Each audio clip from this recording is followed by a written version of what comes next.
Hari ini ialah hari kenaikan. Mari kita ambil masa untuk mempelajari firman Tuhan dengan kubah bertajuk Hari Kenaikan dan Misi Keselamatan. Perayaan ini memperingati kenaikan Yesus Kristus. Dia datang ke bumi pada 2000 tahun dahulu, menamatkan pelayanan yang selama 3,5 tahun, dan naik ke syurga dari Bukit Zaitun pada hari ke-40 selepas kebangkitan. Mari kita lihat buku Kisah Para Rasul bab 1.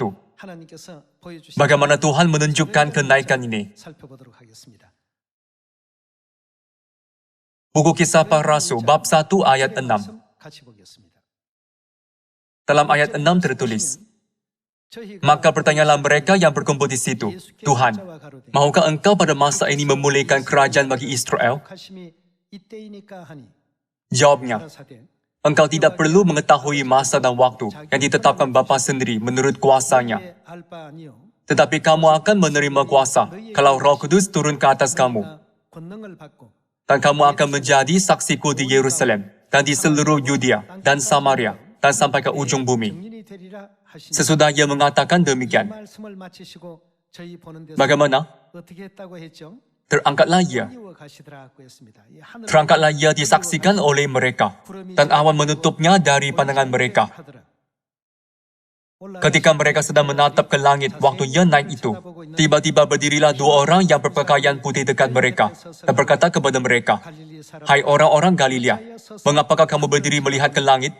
Yesus ini, yang terangkat ke syurga meninggalkan kamu, akan datang kembali dengan cara yang sama, seperti kamu melihat dia naik ke syurga. Hari kenaikan yang kita sambut hari ini, ialah perayaan yang memperingati kenaikan Kristus. Kristus menunjukkan teladan melalui kenaikannya sendiri. Ramalan tertulis, dia naik dalam badan manusia pada kedatangannya yang kali pertama. Jadi dia pasti akan datang lagi dalam badan pada kali kedua. Juga, Kristus menyuruh kita menginjil di Samaria dan sampai ke hujung bumi. Kristus tidak lagi berbadan 3 dimensi, tetapi berubah menjadi badan 4 atau 5 dimensi secara otonomi dan naik ke syurga. Dia memberi kita teladan bahwa kita juga akan diangkat ke syurga seperti Kristus.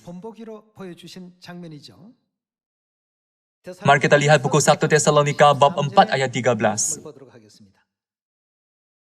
Kami tidak mau, kamu tidak mengetahui tentang mereka yang meninggal, supaya kamu jangan bertukar cita seperti orang-orang lain yang tidak mempunyai pengharapan.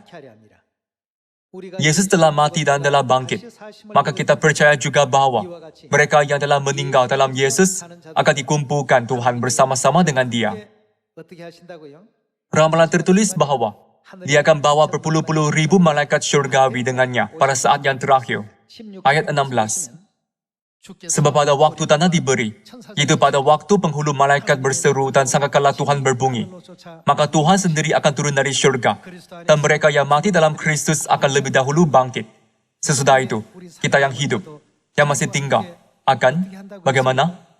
Diangkat bersama-sama dengan mereka dalam awan, menyongsong Tuhan di angkasa. Demikianlah kita akan selama-lamanya bersama-sama dengan Tuhan. Karena itu hiburkanlah seorang akan yang lain dengan perkataan-perkataan ini. Hari itu, pada waktu tanda diberi, yaitu pada waktu penghulu malaikat berseru, dan sangkakala Tuhan berbunyi, maka Tuhan sendiri akan turun dari syurga, dan mereka yang mati dalam Kristus akan lebih dahulu bangkit. Lalu apakah yang akan berlaku kepada kita yang masih hidup? Seperti Kristus naik ke syurga dari Bukit Zaitun, pada hari Kristus pulang ke bumi, kita akan diubah dalam sekelip mata, dan diangkat sama-sama dalam awan untuk menjemput Dia. Lalu kekal tinggal dengannya di syurga.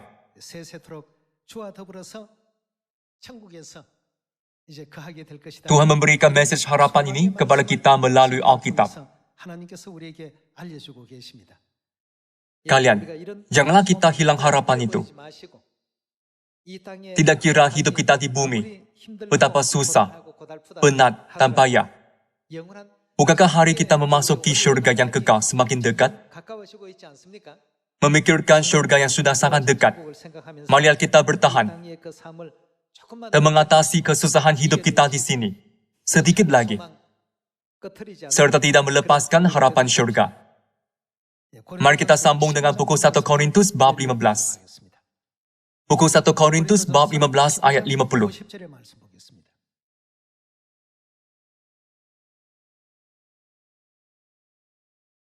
Saudara-saudara, daging dan darah tidak mendapat bagian dalam kerajaan Tuhan, dan bahwa yang binasa tidak mendapat bagian dalam apa yang tidak binasa. Sesungguhnya aku menyatakan kepadamu suatu rahasia. Kita tidak akan mati semuanya, tetapi kita semuanya akan diubah dalam sekejap mata, pada waktu bunyi nafiri yang terakhir. Sebab nafiri akan berbunyi, dan orang-orang mati akan dibangkitkan dalam keadaan yang tidak dapat binasa, dan kita semua akan diubah. Karena yang dapat binasa ini harus mengenakan yang tidak dapat binasa, dan yang dapat mati ini harus mengenakan yang tidak dapat mati. Dan sesudah yang dapat binasa ini mengenakan yang tidak dapat binasa, dan yang dapat mati ini mengenakan yang tidak dapat mati, maka akan genaplah firman Tuhan yang tertulis. Maut telah ditelan dalam kemenangan. Hai maut, di manakah kemenanganmu? Hai maut, di manakah sengatmu? Sengat maut ialah dosa, dan kuasa dosa ialah hukum Taurat. Tetapi syukur kepada Tuhan yang telah memberikan kepada kita kemenangan oleh Yesus Kristus, Tuhan kita. Karena itu, saudara-saudaraku yang kekasih, berdirilah teguh, jangan goyah, dan giatlah selalu dalam pekerjaan Tuhan. Sebab kamu tahu bahwa dalam persekutuan dengan Tuhan, jerih payahmu tidak sia-sia. Firman dalam buku 1 Korintus bab 15 dan 1 Tesalonika bab 4 tadi mengandungi kehendak suci Tuhan bagi kita. Akhirnya sama seperti Kristus naik ke syurga dari Bukit Zaitun, kita juga akan diubah menjadi badan rohani dalam sekeli mata dan diangkat dalam awan untuk menjemput Tuhan serta menikmati kehidupan kekal dan berkat buat selama-lamanya. Kalau begitu, bagaimanakah hidup kita selepas kembali ke tanah air syurgawi yang kekal? Tidakkah Anda ingin tahu? Mari kita pergi ke buku Wahyu bab 21. Bab 21 ayat 1 tertulis. Lalu aku melihat langit yang baru dan bumi yang baru. Sebab langit yang pertama dan bumi yang pertama telah berlalu, dan laut pun tidak ada lagi. Dunia yang baru dan kekal akan terbentang di depan mata kita. Apakah jenis dunia baru ini? Kita pergi ke ayat 4. Dan ia akan menghapus segala air mata dari mata mereka, dan maut tidak akan ada lagi. Tuhan menghapuskan kematian di langit dan bumi yang baru, yaitu syurga kekal yang akan kita pergi. Tidak akan ada lagi perkabungan, atau ratap tangis, atau duka cita. Semua penderitaan, kerisauan, kegelisahan, penyakit, dan kesakitan, semuanya dikatakan akan tiada lagi. Kita tidak akan mengalami hal-hal itu lagi, walaupun ada hal-hal itu di bumi ini. Di syurga tidak akan ada lagi hal-hal itu lagi, sebab segala sesuatu yang lama itu telah berlalu. Kita akan naik ke dunia baru ini. Jadi Tuhan memadatkan kegembiraan dan kemuliaan syurga dalam firman, agar kita lebih senang memahaminya.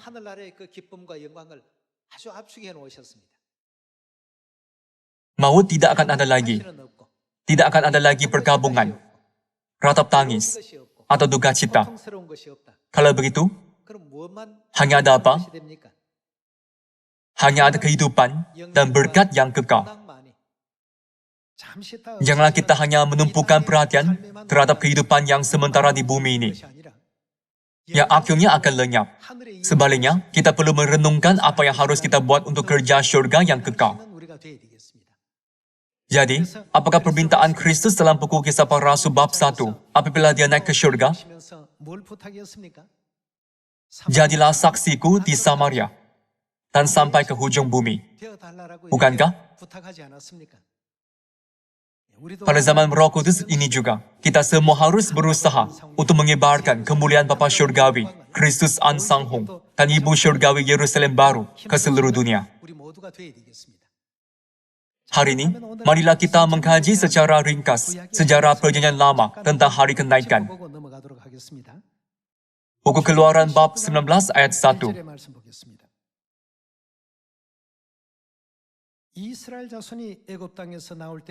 Pada bulan ketiga setelah orang Israel keluar dari tanah Mesir.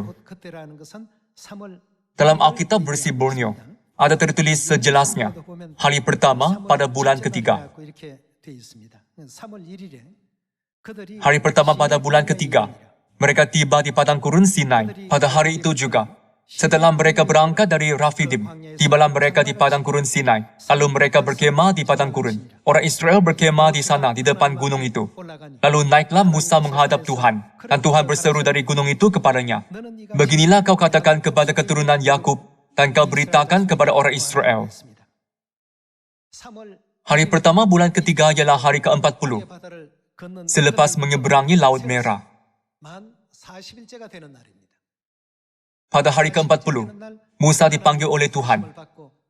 Lalu dia naik sementara ke Gunung Sinai untuk menerima kehendaknya. 10 hari kemudian, yaitu hari Pentakosta, dia naik sekali lagi untuk menerima 10 hukum secara rasmi. Peristiwa naik ke Gunung Sinai pada hari ke-40, pada zaman Perjanjian Lama, ialah bayangan.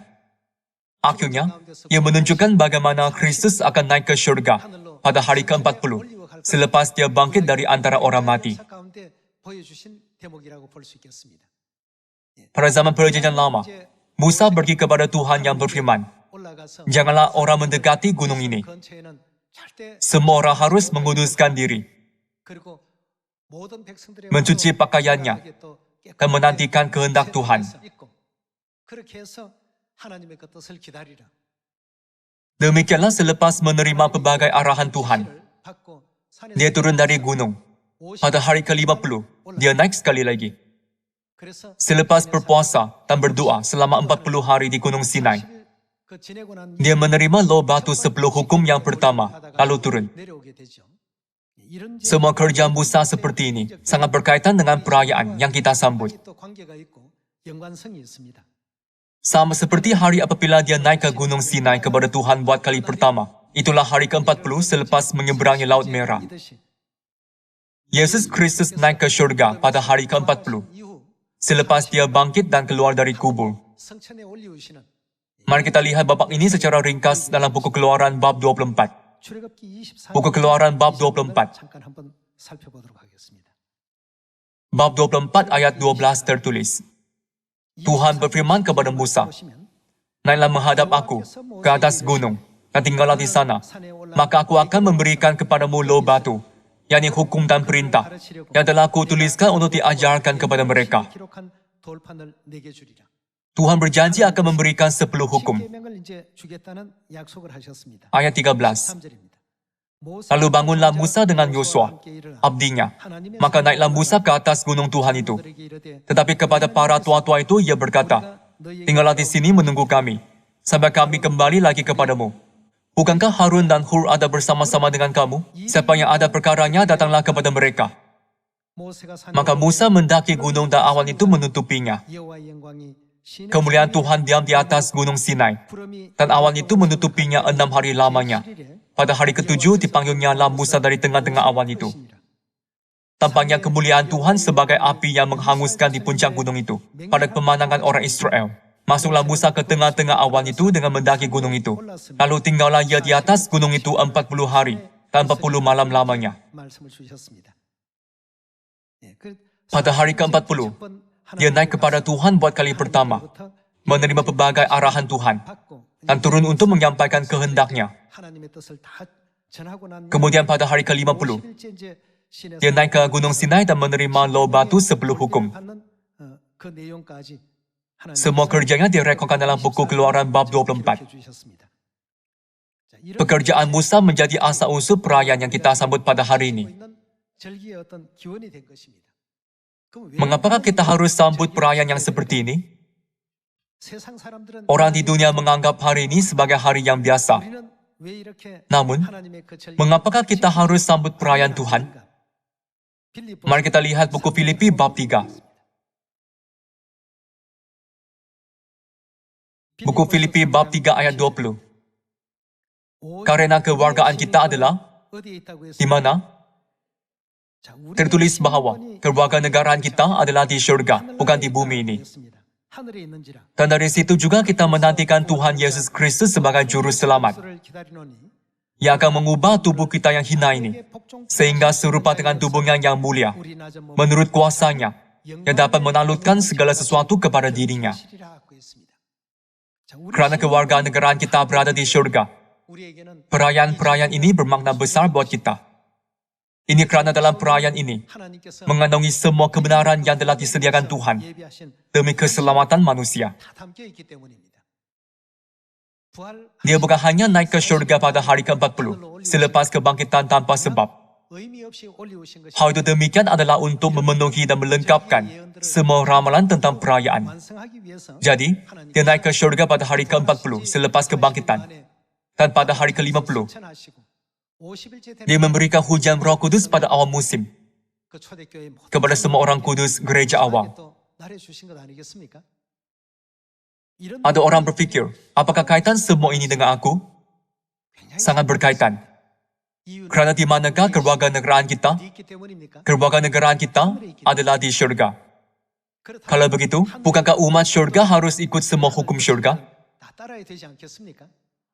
Kita harus sambut hari Sabat, Paskah, dan semua perayaan perjanjian baru. Semua ini adalah kerana kita ialah warga negara surga. Bagi orang yang bukan warga negara surgawi, ibadah ini adalah sia-sia atau tidak bermakna. Kerana mereka tiada kewarganegaraan surgawi, mereka mengabaikan perayaan kudus hari kenaikan pada hari ini dan menganggapnya hanya sebagai hari biasa, bukan? Namun bagi kita, ini ialah ketetapan, peraturan, dan hukum Tuhan yang tidak ternilai dan tidak dapat digantikan dengan apa-apa di dunia ini, bukan? Walaupun kita mengalami kerugian perkara dunia, kita tidak boleh hilang berkat yang akan kita terima daripada Tuhan, kerana kita ialah warga negara surgawi. Akhirnya, Tuhan akan menaikkan kita ke surga dan mengubahkan kita. Sesudah itu, Dia akan menjadikan kita apa di kerajaan surga? Mari kita pergi ke buku Wahyu bab 22. Mari kita lihat firman Tuhan dalam buku Wahyu bab 22 ayat 1. Lalu ia menunjukkan kepadaku sungai air kehidupan yang jernih bagaikan kristal dan mengalirkan keluar dari takhta Tuhan dan takhta anak domba itu. Di tengah-tengah jalan kota itu, yaitu di seberang-menyeberang sungai itu, ada pohon-pohon kehidupan yang berbuah 12 kali, tiap-tiap bulan sekali, dan daun pohon-pohon itu dipakai untuk menyembuhkan bangsa-bangsa. Maka tidak akan ada lagi laknat. Takhta Tuhan dan takhta anak domba akan ada di dalamnya dan hamba-hambanya akan beribadah kepadanya. Dan mereka akan melihat wajahnya dan namanya akan tertulis di dahi mereka. Dan malam tidak akan ada lagi di sana dan mereka tidak memerlukan cahaya lampu dan cahaya matahari. Sebab Tuhan akan menerangi mereka dan mereka akan memerintah sebagai apa? Raja sampai selama-lamanya. Tiada lagi kesakitan, penderitaan, atau kesedihan, tetapi hanya sukacita yang berlimpah-limpah. Di dunia itu, Tuhan sudah menyediakan tempat kemuliaan seperti itu bagi kita, anak-anaknya, dan memberi kita kewarganegaraan surgawi. Adakah Anda percaya semua firman yang tertulis di sini? Kita yang sudah menerima rahmat dan berkat seperti itu daripada Tuhan, melalui kebenaran perjanjian baru, tidak boleh melepaskan berkat ini. Orang menganggap serius jika jawatan pengurus atau pengarah di syarikat diambil. Namun, mereka bersikap acuh tak acuh pula jika jawatan imam diraja di kerajaan syurga diambil. Hal ini betul-betul menyedihkan. Semua di dunia yang kelihatan ini adalah sementara. Kita harus fokus pada hal-hal syurgawi. Jika mata rohani kita tetap tertutup terhadap hal-hal ini, maksudnya jika kita tetap berada dalam keadaan buta, maka kita hanya akan bertindak tanpa pemahaman sepenuhnya apa yang adalah lebih berharga dan penting.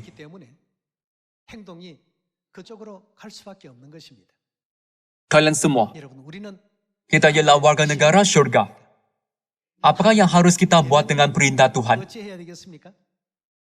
Kita harus jadi orang yang percaya dengan teguh pada janji Tuhan. Jika kamu ikut jalan itu, kamu akan diberkati apabila kamu masuk. dan kamu akan diberkati apabila kamu keluar. Beginilah bagaimana Rasul Paulus dapat menahan banyak kesukaran. Jika dia hanya melihat keinginan, kekayaan, dan kemuliaan duniawi, dia ada banyak seperti keluarga yang kaya, latar belakang keluarga yang bagus, dan berpendidikan tinggi. Dia mungkin tidak akan memilih jalan penderitaan bersama dengan umat Tuhan. Namun, dia mengimpikan syurga yang kekal.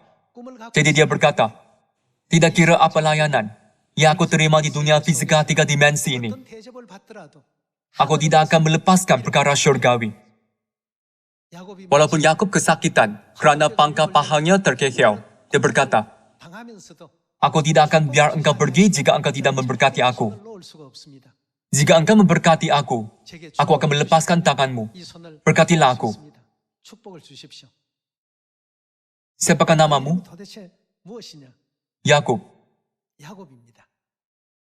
Kini namamu bukan lagi Yakub, tetapi Israel.